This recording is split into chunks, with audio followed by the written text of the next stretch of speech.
Hello दोस्तों, स्वागत है एक बार पुनः आप सभी का हमारे अपने YouTube channel Shiv coaching classes पर। तो दोस्तों आज की इस वीडियो हम देखेंगे क्लास 12 बायोलॉजी एनसीईआरटी चैप्टर 8 में। देखिए दोस्तों आज का जो हमारा टॉपिक है तो वो क्या है। पहला क्वेश्चन दोस्तों आज का हमारा क्या है, साइकोट्रॉपिक औषधि किसे कहते हैं। ठीक है दोस्तों, क्या है साइकोट्रॉपिक औषधि किसे कहते हैं, इसको हम देखेंगे। तो आइए सबसे पहले तो इसका आंसर देखते हैं, साइकोट्रॉपिक औषधि हम किसको कहते हैं। तो देखिए दोस्तों, ऐसी औषधियाँ जो मनुष्य की चिंतन शक्ति एवं मानसिक प्रक्रिया को प्रभावित करती है। ठीक है दोस्तों, ऐसी दवाइयाँ यानी इस प्रकार की औषधियाँ जो मनुष्य को कैसे दोस्तों चिंतन शक्ति यानी जो सोचने की क्षमता है तथा मानसिक प्रक्रिया को क्या करती है, प्रभावित करती है। ठीक है दोस्तों, यानी इस प्रकार की औषधि जो मनुष्य में किसी भी प्रकार की चिंतन शक्ति यानी सोचने समझने की क्षमता या शक्ति एवं मानसिक प्रक्रिया या दिमागी प्रक्रिया को प्रभावित करती है। ठीक है दोस्तों, साइकोट्रॉपिक औषधियाँ कहलाती है। क्या कहा दोस्तों हमने, ऐसी औषधियाँ जो मनुष्य की चिंतन शक्ति को एवं मानसिक प्रक्रिया को क्या करती हैं, प्रभावित करती हैं, साइकोट्रॉपिक औषधियाँ कहलाती है। इसके निरंतर उपयोग करने से व्यक्ति के व्यवहार तथा होशो-हवास में क्या हो जाता है दोस्तों, इसके निरंतर उपयोग से व्यक्ति के व्यवहार, होशो-हवास एवं बोधगम्यता यानी किसी प्रकार की अपने अंदर जो सोच समझने की क्षमता उनमें क्या हो जाता है, परिवर्तन हो जाता है। ठीक है दोस्तों, क्या हो जाता है, उनमें परिवर्तन हो जाता है। इस प्रकार की औषधि का यदि कोई भी व्यक्ति निरंतर उपयोग करता है यानी लगातार उपयोग करता है तो उसका सही होशो-हवास नहीं रहता है तथा इसके बोधगम्यता में भी क्या हो जाता है, परिवर्तन आ जाता है।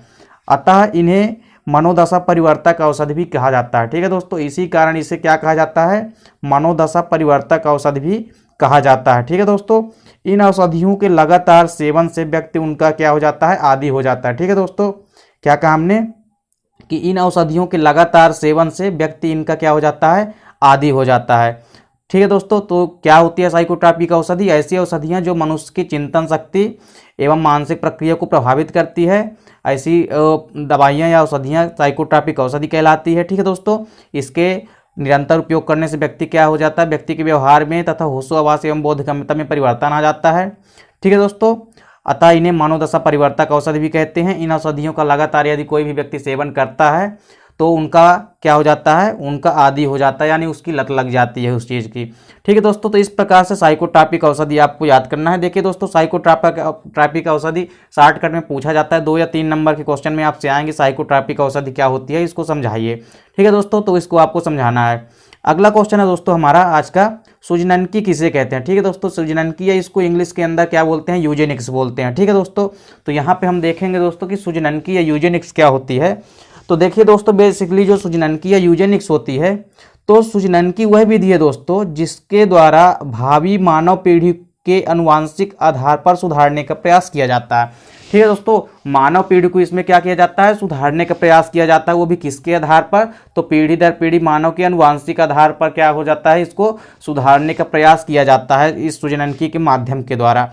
ठीक है दोस्तों, और आजकल यदि बात की जाए दोस्तों तो आजकल यह जीव विज्ञान की एक शाखा का रूप ले चुकी है। ठीक है दोस्तों, जो सुजननकी है या यूजेनिक्स है, यह बेसिकली जीव विज्ञान की एक शाखा का रूप ले चुकी है, अर्थात यह जीव विज्ञान की एक शाखा बन गई है। ठीक है दोस्तों, तो इस प्रकार से दोस्तों जो सुजननकी है क्या करती है, मानव के आनुवांशिक गुणों को सुधारने का प्रयास करती है।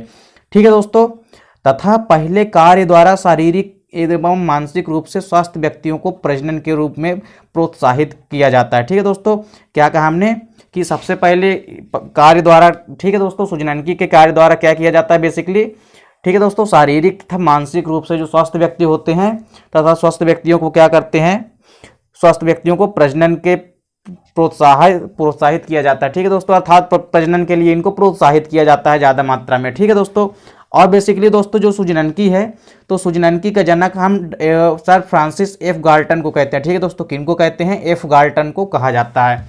किसको कहा जाता है दोस्तों, सुजननकी का जनक जो है किसको कहा जाता है, सर फ्रांसिस एफ गाल्टन को कहा जाता है। ठीक है दोस्तों, इनका पूरा नाम क्या है, सर फ्रांसिस एफ गाल्टन।